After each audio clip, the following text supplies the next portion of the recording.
The Boys in the Boat by Daniel James Brown.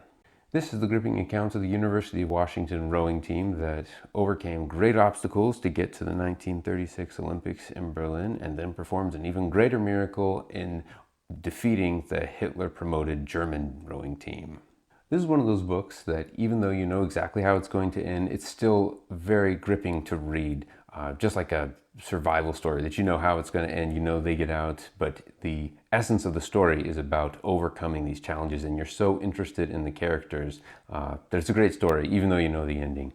This book also takes place in a fascinating time in history, and I love the way the author transports you right back there. I loved hearing him talking about shops in the 1920s, the weather, what it was like to be out rowing on a lake, and of course, what it was like to be in 1930s Germany. The characters were also very well developed. I think this author has an amazing ability to pick out just a few details that you need to get the sense of a whole character. That's what makes it so gripping, because you have to know what happens to the characters and how they interact with all this opposition and all these moving parts that are going on in the world at this time. The main character of the book is Joe Rantz.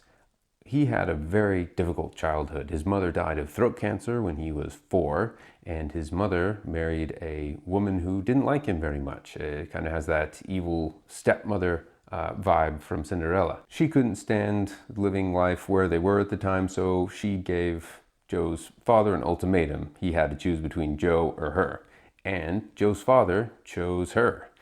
So one night when Joe comes home, the car is all packed up and his younger siblings are in the back of the car, and Joe's wondering where they're going.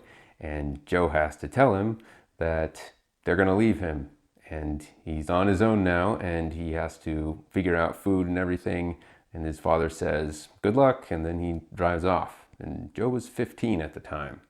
I think that really shows how different the world was back in 1929 in the West. It's just unthinkable now, but Joe found a way to feed himself, found a way to provide for himself. He put himself through high school, and he got into the University of Washington, where he joined the rowing team. The book also tells the story of the other coaches and the other rowers on the team. I love the parts with George Pocock and his backstory, because he is the master boat builder. He talks about the different kinds of woods that he has to use to make the boat glide across the water, and his history of doing these techniques that go back to London and famous rowing races on the Thames. He describes it so well in the book. It makes you want to grab a boat and take it out on the lake and just start rowing around. Meanwhile, the Nazis are rising in power, and the book tells the story from their perspective. Goebbels is wanting to use this as a propaganda win for the Nazis to put Germany on a good footing on the world stage, even though there are a lot of people calling for the games to be boycotted.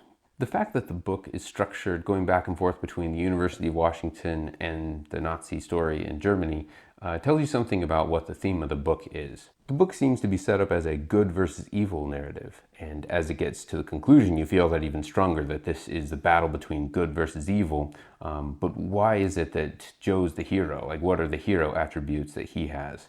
Because you might say he works really hard, but the Nazis also work really hard, so what is it about him that makes him on the good side of the narrative? I think the difference is Joe's value system. And you can see it in the example with his family, because they abandoned him, but he not only was able to press on and make a way for himself, he forgave them. He wasn't mad at them in the sense that you would expect. He reflected on it later, like they did what they thought they had to, and he just moved on with his life, which I thought was impressive.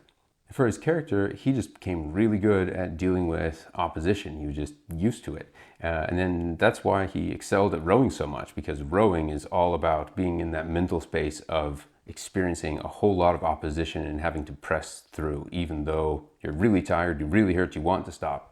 But there's the higher purpose that you're propelling yourself to.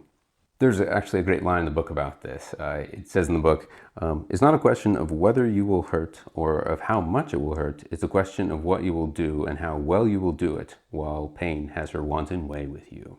I think there's also something to be said about Joe's ability to be one with the boys in the boat. The book makes an interesting point about the practical difficulties of having 8 rowers go at the exact same time, at the exact same motions, pushing the limits of human capacity of rowing, and they have to do it together. In the epilogue, the author talks about how he went to Germany to see where Hitler was standing at the final race. And he imagines Adolf Hitler watching through the binoculars as the United States team gets closer and closer and finally crosses the finish line, defeating Hitler's team. And this is a sign of what was to come in World War II, where you also had a group of unified young men united in his opposition against Hitler and everything he stood for. And he has a great line talking about these good-hearted young men as like the bringer of good change in the world. It was a great way to end the book.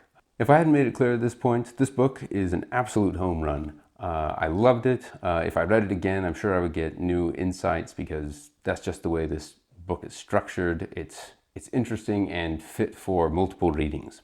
I'm excited to see the movie, but you never know when a movie comes out for a book you really like. It can be hit or miss. Trailers look good, so we'll see what they ended up doing with it. As for the book itself, this is a clear 5 stars.